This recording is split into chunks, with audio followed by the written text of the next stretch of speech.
Bismillahirrahmanirrahim. Assalamualaikum warahmatullahi wabarakatuh. Sahabatku yang berbahagia, setiap orang itu ingin meraih kebahagiaan di dalam kehidupannya. Setidak-tidaknya 5 kali dalam sehari kita mendengarkan suara azan berkumandang di masjid dan di musola. Hayya 'alal falah, mari meraih kemenangan. Nah, salah satu dimensi daripada al-falah atau kemenangan itu adalah as-sa'adah, meraih kebahagiaan. Jadi boleh kita terjemahkan, mari meraih kebahagiaan. Betapa tidak bahagia, karena orang yang menunaikan sholat sesungguhnya orang yang berjumpa dengan Allah. Liqa dengan Allah subhanahu wa ta'ala. Dan ketika kita liqa, berjumpa dengan Allah tersebut, tentu itu sebuah kebahagiaan yang luar biasa. Nah, tentu saja dalam kehidupan kita, kebahagiaan tersebut tidak berhenti di situ. Kita ingin dalam seluruh ranah kehidupan kita, ruang kehidupan kita, ataukah di dalam konteks kita sebagai anggota sebuah keluarga, kita sebagai bagian dari tempat kita bekerja, atau ketika kita berada di tengah masyarakat, kita ingin meraih yang namanya kebahagiaan. Nah, namun pertanyaan besarnya adalah bagaimana meraih kebahagiaan itu? Nah, pada kesempatan kali ini saya akan membagikan 3 tips sederhana yang disampaikan oleh seorang psikolog muslim bernama Khalil Khafari. Kata Khalil Khafari, ada 3 cara untuk meraih kebahagiaan. Yang pertama, sahabat yang berbahagia adalah senantiasa belajar untuk bersyukur kepada Allah Subhanahu wa Ta'ala.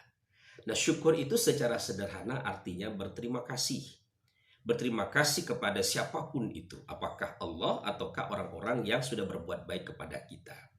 Karena itulah di dalam Al-Quran misalnya Allah mengatakan anishkurli wali walidaik, berterima kasihlah kepadaku, bersyukurlah kepadaku, juga bersyukur kepada orang tuamu.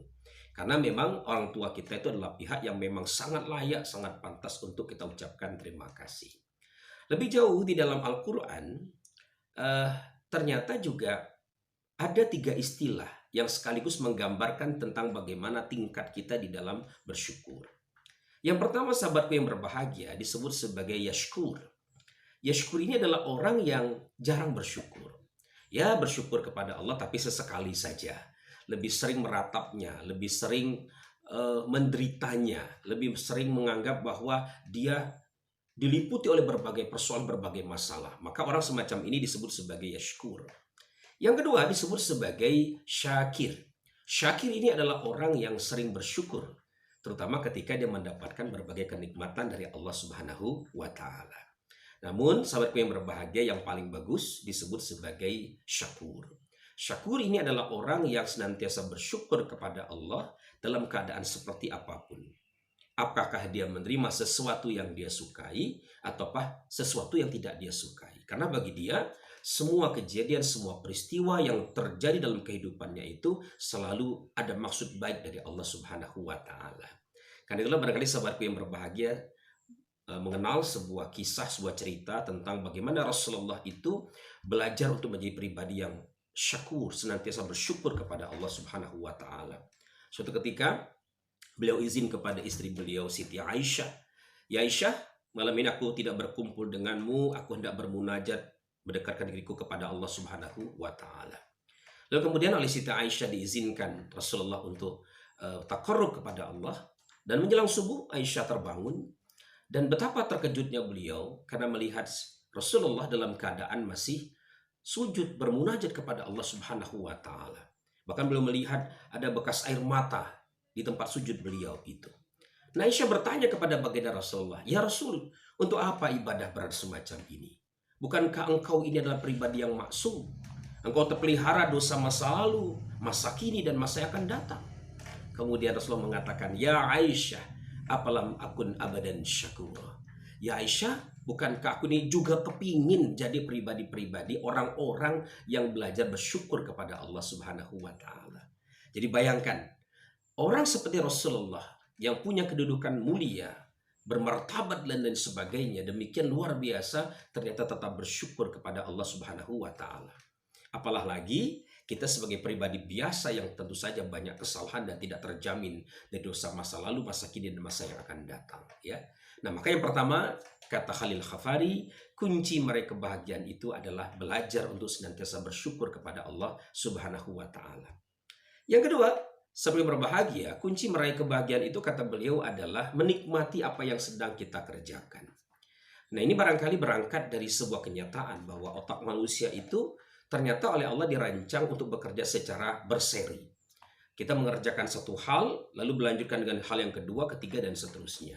Kalaupun kemudian kita melihat kita sering melakukan multitasking, mengerjakan banyak hal dalam satu waktu, sesungguhnya yang terjadi itu adalah karena perpindahan dari satu perhatian ke perhatian yang lain. Nah, namun sampai yang berbahagia, ternyata kebiasaan kita untuk multitasking tersebut tidak membawa kebaikan untuk kebahagiaan kita. Kenapa? Karena kita tidak menikmati, kita tidak betul-betul menghayati apa yang sedang kita kerjakan itu. Nah, karena itulah ketika kita ingin menjadi pribadi yang bahagia, kuncinya adalah menikmati apa yang sedang kita kerjakan itu. Jangan mengerjakan dua hal atau lebih dalam satu waktu yang bersamaan. Jadi kalau misalnya sahabatku yang berbahagia itu lagi makan, ya makan, nikmati makan itu. Kalau kita lagi misalnya bersama dengan keluarga kita, ya nikmati betul kebersamaan bersama dengan keluarga kita itu. Jangan kita melakukan pekerjaan-pekerjaan yang lain, misalnya main HP, yang memperhatikan melakukan kegiatan-kegiatan lainnya yang ternyata itu pada akhirnya mengurangi kadar kenikmatan kita dalam aktivitas tersebut. Nah, yang ketiga, kunci meraih kebahagiaan itu, kata Khalil Khafari, adalah terkoneksi, terhubung dengan orang-orang yang dekat dengan kita. Apakah itu bernama suami, istri, anak kita, lingkungan di sekeliling kita, itu kita harus terkoneksi. Terkoneksi di sini bukan semata-mata kita dekat dengan mereka. Karena dalam kehidupan nyata seringkali kita menemukan sebuah fakta, kita ini dekat dengan mereka, namun hati kita berjauhan dari mereka. Mungkin sahabat yang berbahagia pernah menemukan sebuah kenyataan di mana kita sering makan bersama dengan istri kita, dengan anak-anak kita. Tapi begitu berkumpul di meja makan, apa yang terjadi? Masing-masing orang itu memegang gadget. Masing-masing orang itu asyik dengan aktivitas media sosialnya. Nah, dalam kenyataan semacam ini, kita secara fisik dekat dengan orang-orang yang hadir di situ, namun secara kejiwaan kita jauh dari mereka. Nah, karena itulah kita perlu belajar berada pada dimensi kekinian dan kedisinian. Kalau itu bisa kita lakukan, insya Allah kita akan terkoneksi dengan orang-orang yang ada di sekeliling kita. Terima kasih, semoga bermanfaat. Jangan lupa untuk subscribe, kemudian bagikanlah tayangan ini kepada orang yang Anda cintai jika Anda merasa bahwa ini bermanfaat bagi mereka dan bagi Anda. Sekian dari saya, wassalamualaikum warahmatullahi wabarakatuh.